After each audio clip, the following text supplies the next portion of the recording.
Hello again, welcome to another episode of Azania in Therapy. I'm your host, Tlaka. Today, my guest is an educator, a school manager, an entrepreneur, a co-author, a very interesting gentleman who I am excited to have a conversation with. Please welcome my guest, Mr. Emmanuel Ramathavha. How are you?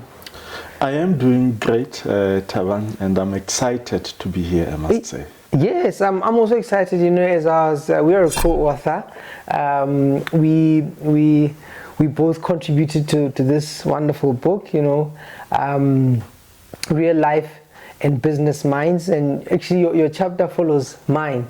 And I thought it was actually a nice flow, how it goes into what I write, because I write about writing the story of your life, and then you've got these very beautiful points that you discuss. But before we get to the point, I was just, I was reading your CV, and I thought, oh my word, this is very, very interesting.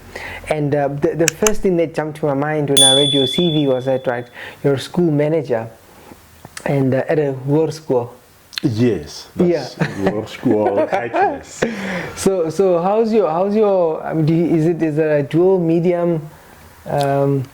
Yes, it is a dual medium school. It is an Afrikaans Afrikaans school, so learners do Afrikaans home language. Yeah. And some learners get taught everything in Afrikaans. Yeah. And we also have learners who are doing English as a home language, so they get taught everything except for maybe Afrikaans, which is their first additional language, but it's a dual media.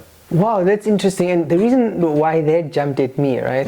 So I was speaking to somebody who studied at they went to a large school, and then they went to a Hor School, and it was a black African student, and I've met a few, and then and they had this very interesting experience about going to a Hor School, about their identity and language and feeling that they had to conform. I don't know if you pick up if there's something like that about when people go to Hor School, with they struggle with their identity or things like that.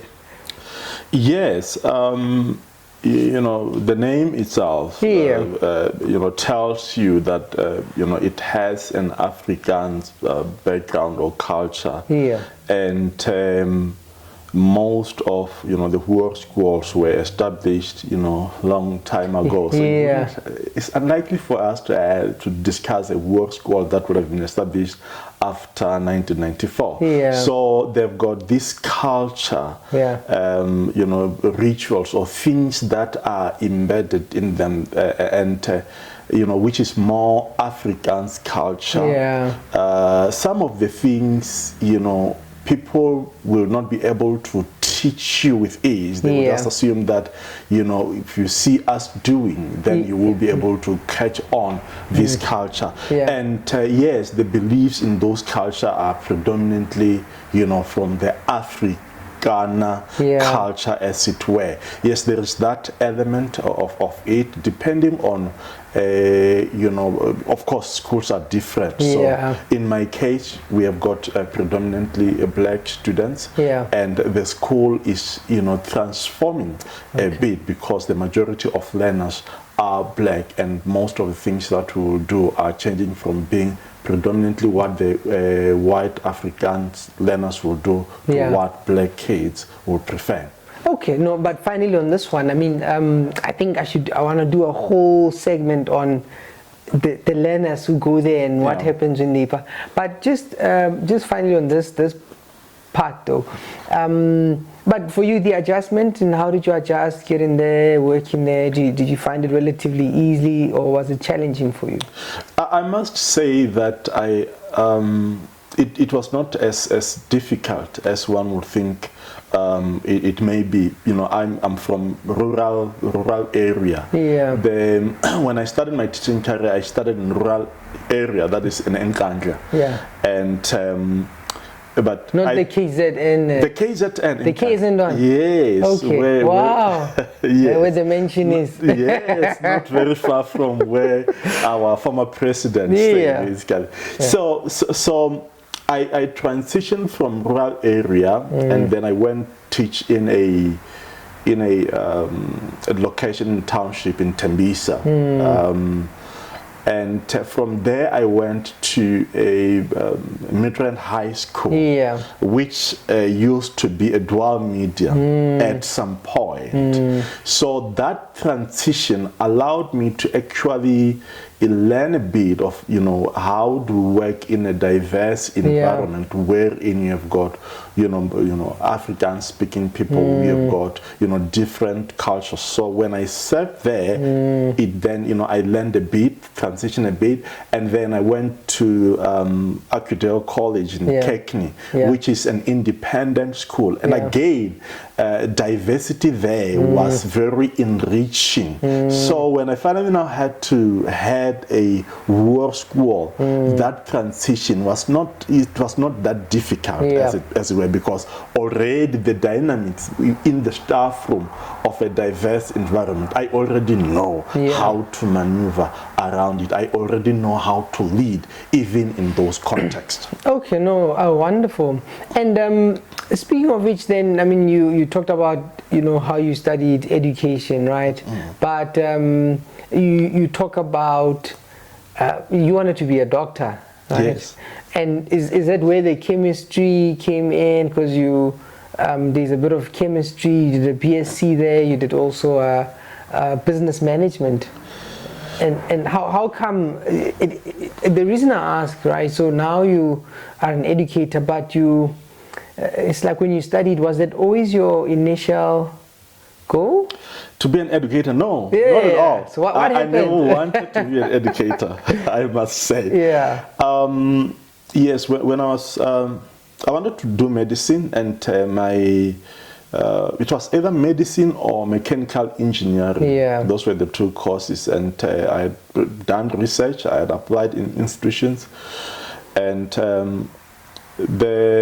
my points, my metric points were not enough for me to go to a medical school directly.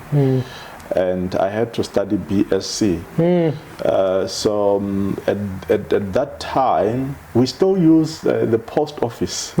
So University of Pretoria said, no, we cannot take you into a program, a medicine program.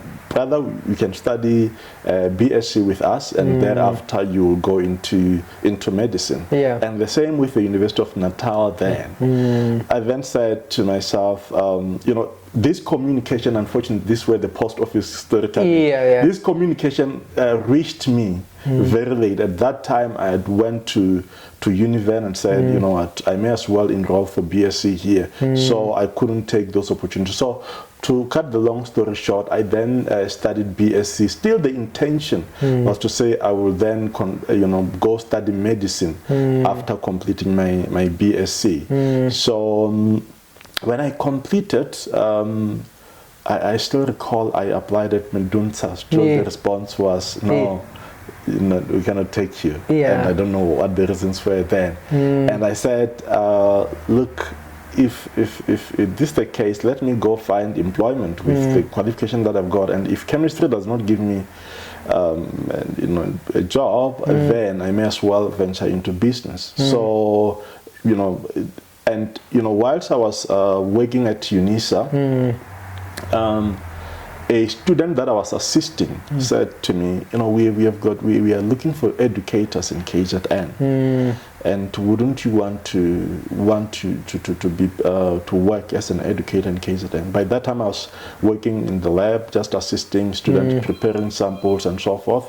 So I gave that person my CV, and February 2003. The exact day, which is my birthday, I started my teaching career in KZN in Kandla. And from there, I then studied PGCE so that I can be a qualified educator. And, remember, the business side of me, or my business interests were still there. I, at that time, had studied PBM, that is Program in Business Management, with UNISA. The intention being to say, I want to go into business. That's what I like. Yeah, and you are into business, right? I mean, I was reading here that you've got a portfolio of properties. You wrote a number here. Were you not concerned when you wrote it that the people will they hijack people? They you wrote here, managing 7 million, portfolio, right? Yes. Yeah. Yes, I'm into yes, property. So basically what I do is I will purchase a house. Yeah. And rent it out. And I also develop back rooms in there so that at least you can increase the amount of rentals. Yeah. Just coming back to the amount. No, I was not worried at all because in property, if I say this much amount of portfolio, I'm just saying the value of the property that you have. It's not like I've got you 7 have it in a mattress somewhere in your house. No.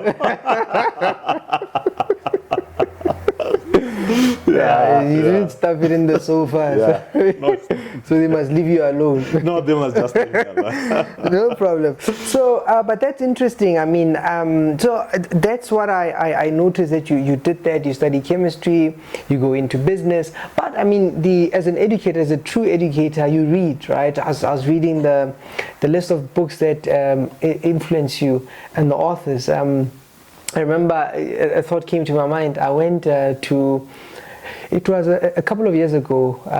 I think it was Minister Motshekga. It was after the matriculants had gotten their results, they were going to give them awards. And then she made a very interesting comment.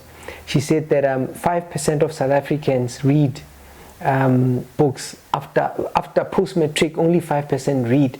I thought, oh my word, and as an educator, I'm glad to see that you're somebody who reads. As I was looking at your hit list, right? I was thinking Think and Grow Rich by Napoleon Hill, one of my favorites, right? The Richest Man in Babylon impacted my life. You talk about Brian Tracy, Eat That Frog. One of my best reads. So I Atomic Habits. So the books that you read, and how have they? It's just reading, I suppose, in general. How has that impacted, your life, shaped your destiny, your thoughts, and how you just move in the world? No, I would like to believe they have to a greater extent. Yeah. And in some way, one would say collectively. Yeah. They make me who I am today. Yeah. If I'm very mindful of power of habits, to say, what is it that the habits that I'm building, because those are the habits that will, make me who I will be or make me who I am. So in other words, there's that cumulative effect. So, from, Eat That Frog, how am I managing my time? John C. Maxwell on leadership as a leader, what is it that I've got to be mindful of? One way or the other, those thoughts come in time and again. So to say, how am I doing in this aspect? On the aspect of time management, how am I doing? On the aspect of leadership, how am I doing? On the subject of personal development, to grow myself as a person apart from this other aspect, how am I doing? So to a greater extent, they do affect and shape my actions from the thoughts that they dropped in. Yeah, I mean, even when I think about one of the things that I was just going through. I remember many years ago when I started the practice, I was doing a lot of audiobooks, and one of them was Think and Grow Rich. And then there was an idea in there. It was just a passing idea. So Napoleon Hill says in there, he says a lot of businesses fail because they didn't have money for the hard times.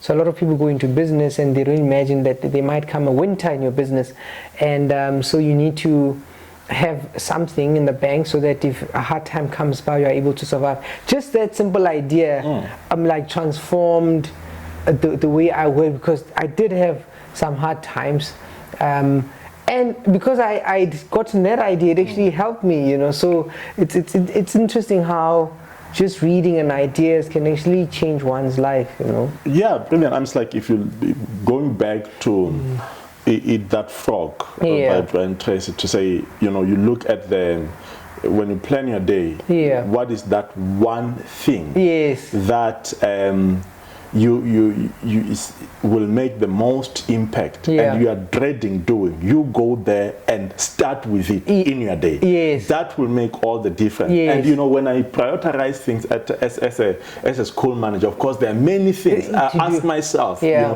from that angle. Yes, of course it may not come to say, you know, by the way, we got this from Brian Tracy. In my mind, I'm saying the thing that I dread the most, and that will make the most impact in my office today. What is it? Find that thing, and then I prioritize on it. So I'm eating my frog first, and then the rest will come. I like that idea, you know, because it's that idea of, if the way how I remember it, when Brian Tracy says, say you have 8 hours to eat a frog. When do you want to eat it, right? And it's this disgusting thing you must eat.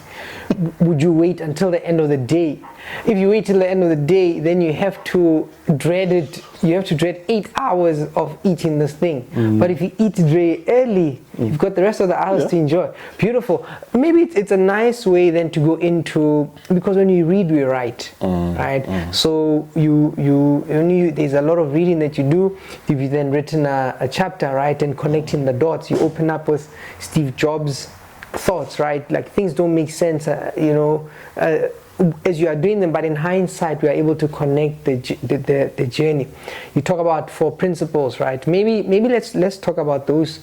You mentioned time, you mentioned being present, you mentioned words, and you mentioned faith. And maybe let's talk about time, right? And just your thoughts around time. What have you observed, and what do you think we miss about that? Okay. Now, you know, just going back to, you know, the what I mentioned on Brian Tracy, and I went and borrowed from 7 Habits of Highly Effective People. Yeah. And I look at the time metrics. To say you have got agent.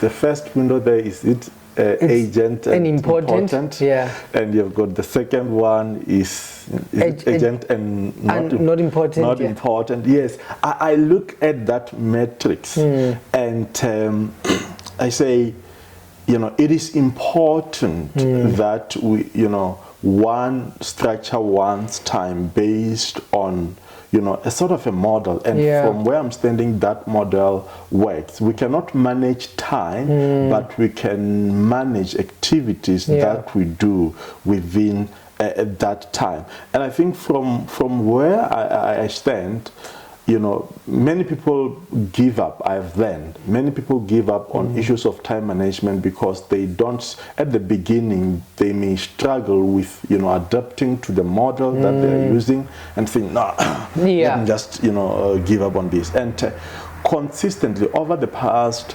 3 years, I must say, I've, you know, made it a habit to use that time matrix. Has it worked perfectly? No, not even. I don't even think 40% of it.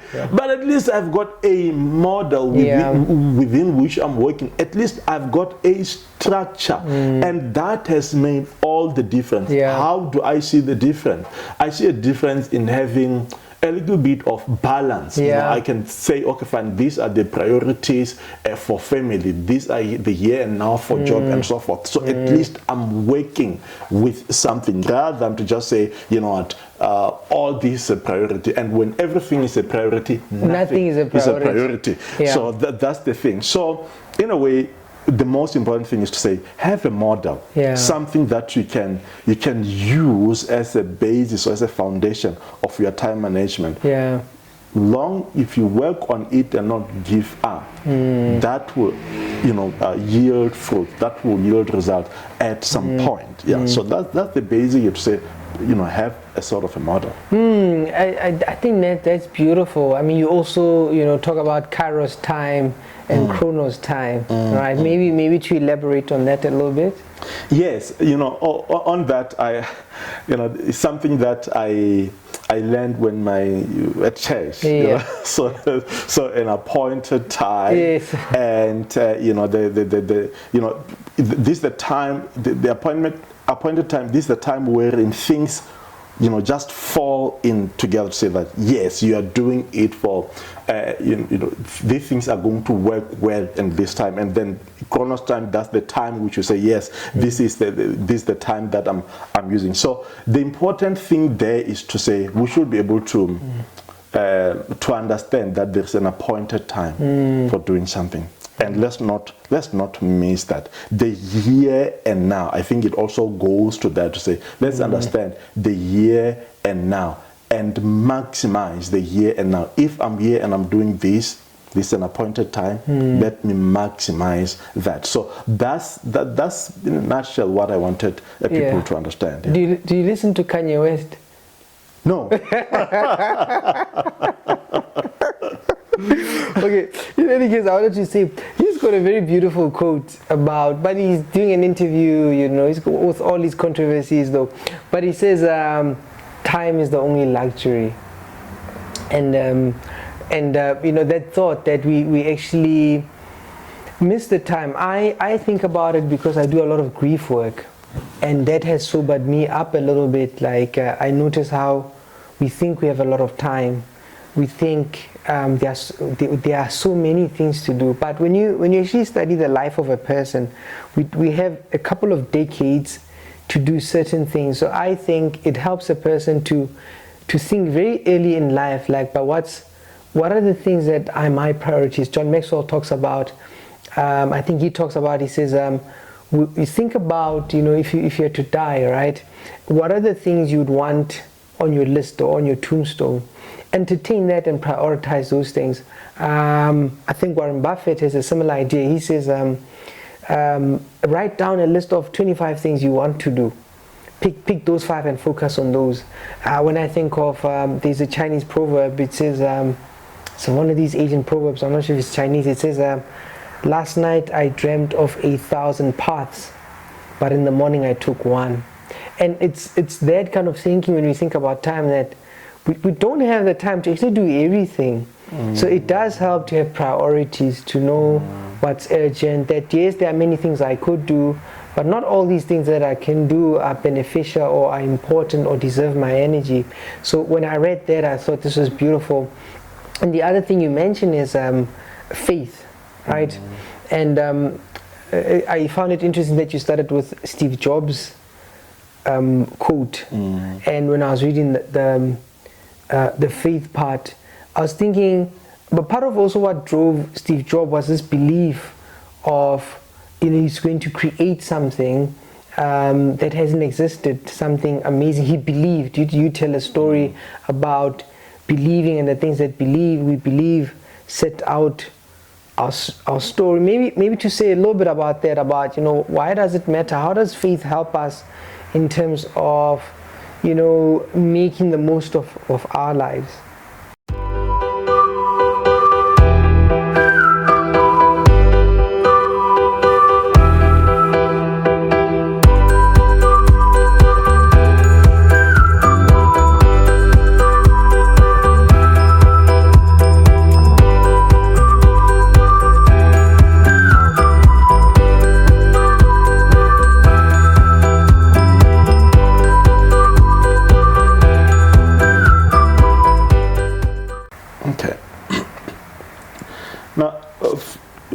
I am a Christian. Yeah.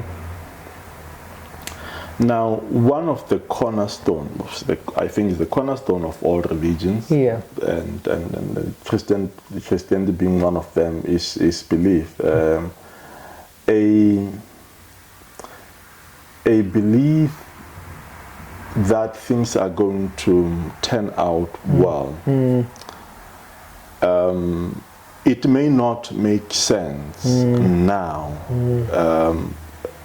but things are going to turn out well. I think people do believe. But, the unfortunate thing is that time and again people do believe that the worst. Yeah, especially if you watch a lot of media and news, just listening to negative talk all the time, you might think the world is so terrible. I think that's why even young people struggle now.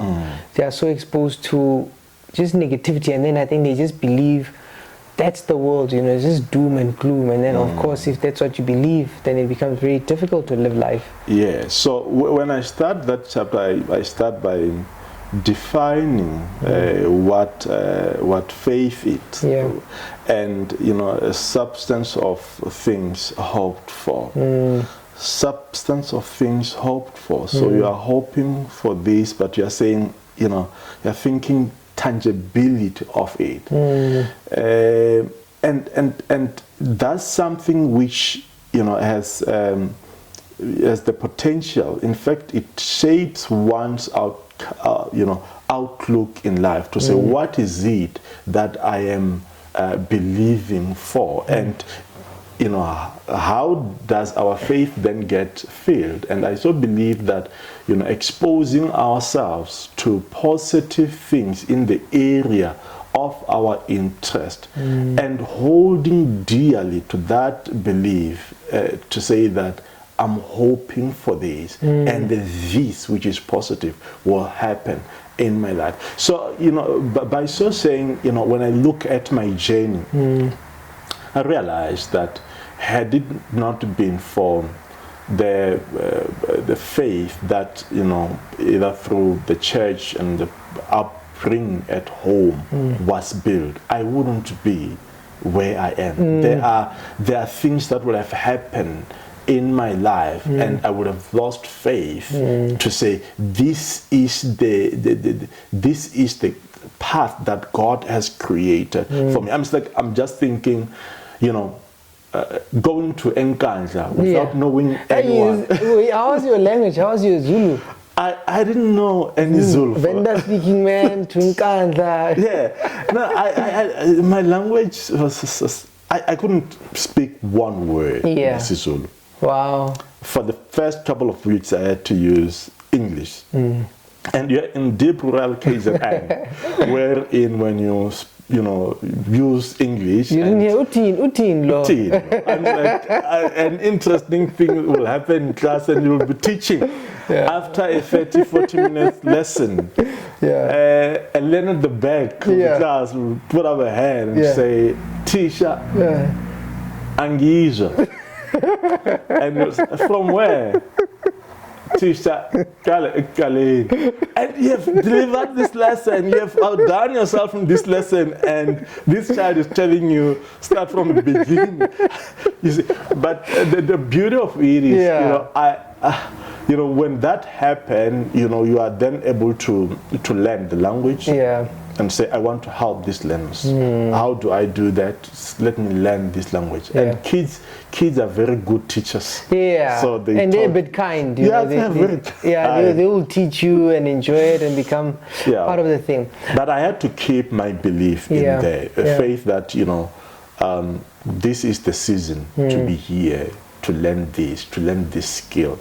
Do you think, speaking of faith, there's another interesting thing that I observe with people who, you know, we deem successful, right? They also have a chip on their shoulder. There's this belief about them, you know, or there's something they want to overcome. I don't know if that makes sense to you. Like they have this believe that I'm going to make a difference, or I'm going to show the world, or I'm going to show myself, but there's a friction that they have.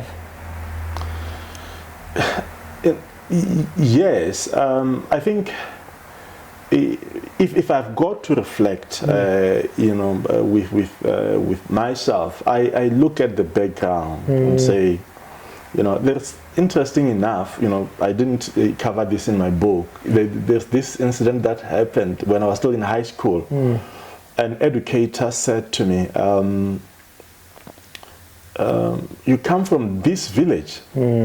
So the high school that I attended, we have got, I think, 3-4 villages that use the same high school. My village was notorious for learners who are not well behaved. And my science educator was shocked to learn that you come from this village. I come from that village. And that actually raised, concern to me to say that my village is not known for good things. I've got to do something to prove to the world that even in a village where people are known for all sorts of stuff, something positive can come out of it. And I've always believed that I also stand in the shoulders of giants. Yes. So standing in the shoulders of giants, in a sense of saying that there are people who came after me and who were actually carrying me in their prayers. I've always believed that my maternal grandmother is a praying woman who, I've got no doubt that wherever she is, she's praying for me. I've got no doubt that my family is doing that as well, generally, to actually ensure that all things work out well for me. So that, for me, is something that I've carried with. Wherever I go, I know, there are people that are praying for me, and there are people who have given their life for me to be where I am. And that has made a huge difference as well in my life. And you tell a story under presence, right? Why we have to be present. You tell a story of you see, you didn't know how poor you were, and one time you and your mom had lunch. You had pap there with no relish. You had to share acha, and I was just thinking, like, wow, you like, do you listen to Tupac? Oh dear mama, yes. That's what I listened to. No, I'm just kidding. But there's this idea about the rose that grew from the concrete.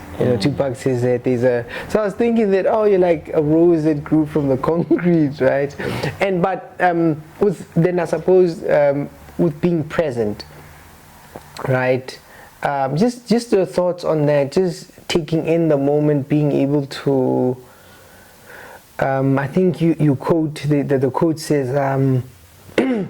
like, if you can't change the direction of the wind, adjust your sails. I'm paraphrasing. But just your thoughts around why is it important to be present when we do things? To just make it short, you only have guaranteed presence. The here and the now. And from where I'm standing, and we all have to be intentional with our presence. And just looking back, I think there are quite a number of stories or quite a number of situations in our lives that, had we taken control and be intentional about the here and the now, our life stories could have turned and take a different direction. I work in a school, like I've said, and I've seen many young people waste their lives in high school. And I say, the here and the now, a season in their life is for them to study, but they are doing something completely different. And when I look at it and say, if they could only come to that realization to say that it's only the now that is guaranteed. The metrics or the situation tomorrow might be different. a different term altogether. So by that I was trying to accentuate that, and you know, more in the section, the chapter that I wrote was more on the reflection on me to say, I should also be more mindful of that, and also live more intentional on the present. And you know, just going back to the story that you mentioned about, you know, sharing a unit of action with my mom for 5 cents. For 5 cents. Yeah. She's off to work, I'm off to school. It didn't make sense then, but going back, you realize that yeah, it was rough. it was rough. And if you look at that situation and say, had we treated it differently, it would have turned out completely. And it's like, had I realized that this is bad, you know, we are very poor, and I would rather do, you know, maybe like other boys and you know, start a life wherein I'm trying to help the family one way or the other. By taking things from other people, by taking from other families. Yes, it could have been very different, but you know, with the loving mother that I had, the loving background, you know, family unity is very important. You know, that structure on its own said, we are here now, let's do the best with what we have now, and then the future. And before we started our interview, we were touching a little bit, we were discussing a little bit about legacy in effect. You know, you were talking about making an impact. Then I was saying, but does it really matter? And and when you talk about the here and now, I think that's what we misunderstand, that actually in the present we are all playing our part, and then, you know, other people build from that. But we don't have another moment here. As they say, tomorrow is not promised, and so whatever you have, you want to maximize. Yes. One has got to do the best with what they have. I'm like, at the moment, like, and it's like you mentioned, you know, the on my business side, I've got the property. You know, it from someone who maybe is not well versed, can look at it and say, you know what legacy there has to be. But I'm saying, let me play my part now, so that my daughters, when I'm no longer there, can then take the baton forward. I've even, you know, recently we opened an ECD center, and again the idea is to say, this ECD center, we're starting small, but the aim is for it to grow to an extent that, you know, maybe it will be a college one day wherein is something big. But I've got to start somewhere. Say, with what I've got, this is what I've started. With God's grace, of course, I will grow it to a certain extent. What happens after I'm no longer there, I shouldn't be worried that much about it, but at least I've done my part with what I have. That makes perfect sense. You know, just one last thing on this point. I was working at the university here, and I remember I went to one of the reses there, and they had in the reses they had a picture of when the university started, like some of the first buildings, and it looks very different from now.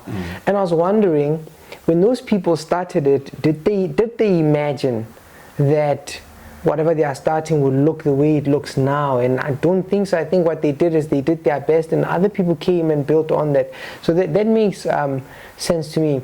And the last thing you discuss is then, you know, the power of our words. Why are words so important? Words take life of their own. Yeah. And you know, in saying that, they actually come alive. That's what I'm trying to say. So they come alive. So if I say, I'm going to be this tomorrow, I've uttered those words, they're going to take a life of themselves, and that may happen. Now, I used 3 stories, you know, in accentuating that point. Nice stories. Yes. And you see, you know, just looking back, I talk about the story of how I got married. Yeah. To the woman that I got married to, and it was through the power of words. And it's like this time I went to a village and I wanted to buy a stand so that I can go build. And I was with my uncle on that day, and you know, I went to this spaza shop to buy a cold drink with my uncle. I met this lady, and you know, we exchanged and numbers and so forth. She attracted you with her personality. Yes. Just her personality. Just her personality. Yeah. But that's just within maybe 10, 15 minutes that I was at the shop. Yeah. And I said to my uncle, I would like that lady to be my wife. And I left it at that. And that gained traction. I'm just like, at that time I was not in Limpopo, I was in KZN, and she's in Limpopo. But there was something about that meeting, something about her that made you utter those words. Yes. So I look at it and say, you know, I uttered those words, and a year and a half later, I got married to that lady. Same lady. And 15 years later, we are married with 5 daughters. So, words. And then how I bought the house, my first house in Midrand, was also through words. I was driving from Limpopo to KZN, and I had to take a detour, drop some people in Tembisa. And lo and behold, on Allendale Road, I looked at this development that is there and say, no, I would like to buy a house here. And I'm saying this to people who are not even interested, but I said those words there. And to cut the long story short, a year or so later, I was looking for a house. And my dad happened to know a person that stays in that location. And she directed me to say, no, fine, you can have a house here and I can get. So those words, those words, you know, were actually very impactful. So, you know, I could go on. There's also another story still about the power of the words to say we should be mindful, because we are our own prophets to a greater extent, because words take traction, because when you hear them, they go back into your brain, and then there is that formation, and you know, ultimately things work together to achieve that which you have said and you believe in. I actually said to you know, a group of people, you know, I was in KZN for, I think that was for the second year. I uttered a statement that I think someone would say is being arrogant. We were doing an icebreaker before a training, and the person said, you know, who would like to start? I said, I would start with an icebreaker. I said, she said, tell us something that people in this room do not know about you. Without a split of a second, I said, that I'm more successful than everyone in this room. Did they laugh? Did they look at you with? They were shocked. With angry eyes. they were shocked to say, you know, how could you say that? I'm just like, you're only teaching here for the second year teaching, and you're telling us that. Where do you get them? I've always had then this belief. So, having said that, those power of the word, would I say I'm very successful than where they will be now? I would say probably I'm just like, I've achieved that which I've said. Being mindful of the words that you utter, and you know, something that we already touched on was the story of how I became an educator. You know, when I was still studying at the university, I casually told a fellow student at university to say that, no, I wouldn't mind doing teaching.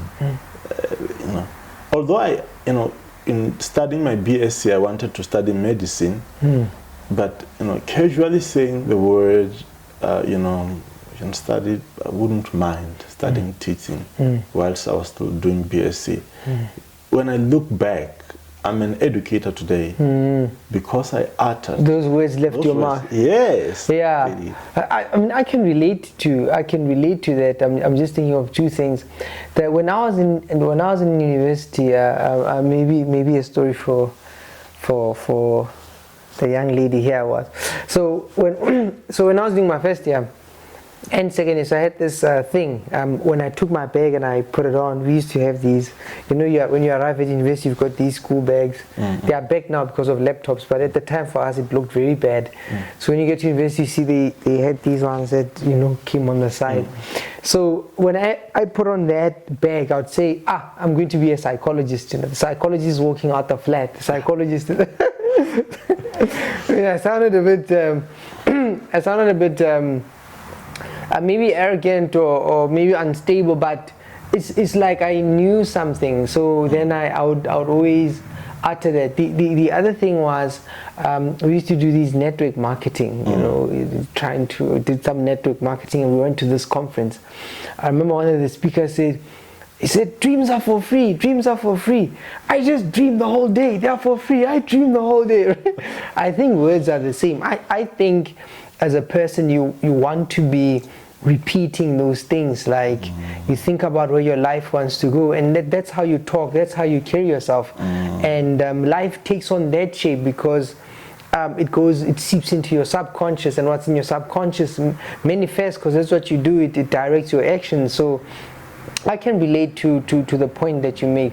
But in general, after writing the chapter, reflecting on those, have you gotten feedback, what people say, or have you gotten other thoughts? Because I know once we write, then you get other things you feel like, I must address this topic or this subject. Yes. I've received reflections, people commenting that yes, we like about what you read, we can relate with what you actually talked about in the chapter. And yes, I also it has actually triggered something in me to say, maybe I should go and sit down and distill my thoughts and write a book of my own, because something which we mentioned earlier about leaving a legacy and looking at it and say, we all have to do something now so that you can leave a legacy. My interest being in business, I thought, maybe I should write a book on business. More to say, we all have to play our role in business now, particularly as Black South Africans, because I think we are missing an opportunity in this country, an opportunity to start and run an economy as Black people, as Black South Africans. And that opportunity can only be seized if we all say, let's all have businesses. Each and every one. You're working in the corporate, you're working as a cleaner, just have a business. Something else. Something small. Because it does two things. It models your child to say it's okay to have a business. And secondly, it teaches you the dynamics of business. I actually think of a story of an uncle at home who started a brick making business, a small business. It didn't go very far. But out of my cousins, none of them is working, formally employed. They all have businesses. So the seed was there. The seed was there. Yes, their dad would have started a company that did not succeed and ended when he passed on. But then the seed was there. Someone is doing now something else there. 4 of them have got businesses of themselves that are thriving because of that seed. And coming back to it, I think in my mind I'm thinking maybe I should write a book that speaks to that, to say we have got to take charge and start businesses of ourselves, so that at least the legacy can be built from all Black South Africans. I'm thinking people come here poor and they go back to their countries rich. It means that our country is basically rich. Yeah. Beautiful. I mean, speaking about words, they've left your mouth, and I hope they manifest. Yes. And thank you for taking the time to have a conversation with me. This is part of my legacy. And you know, when I invite people to actually talk, people think I'm just inviting them just to invite them. But for me, there are people it's like I wish we can freeze time, and this is what we've done. This thing what we've done lives forever. And my hope is that even my kids will see me in my prime, you know, because we underestimate. Children don't see us. They don't know what daddy and mommy does, and what did mommy do at work, and what was it like. And for me, I'm hoping one day my kids will be able to see their father. Oh, this is when he, at this age, this is what he looked like, this is what he sounded like, this is what he did. And we underestimate the little things that we've done. But I appreciate that you came through and we had this conversation. The story that you told now and the idea of the book, I think definitely follow through. I'm a big believer on continuous narratives of families, you know, and I think it's a book that children tell their grandchildren, tell the grandchildren's children. So definitely a book for your family, and thank you very much.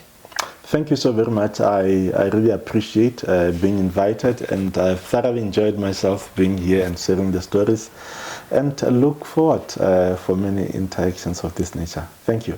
Great. Much appreciated. I am currency, I am coin, I am cash, I am king, I am system, I am money, I am moolah, I am bling, and flow in multiple streams.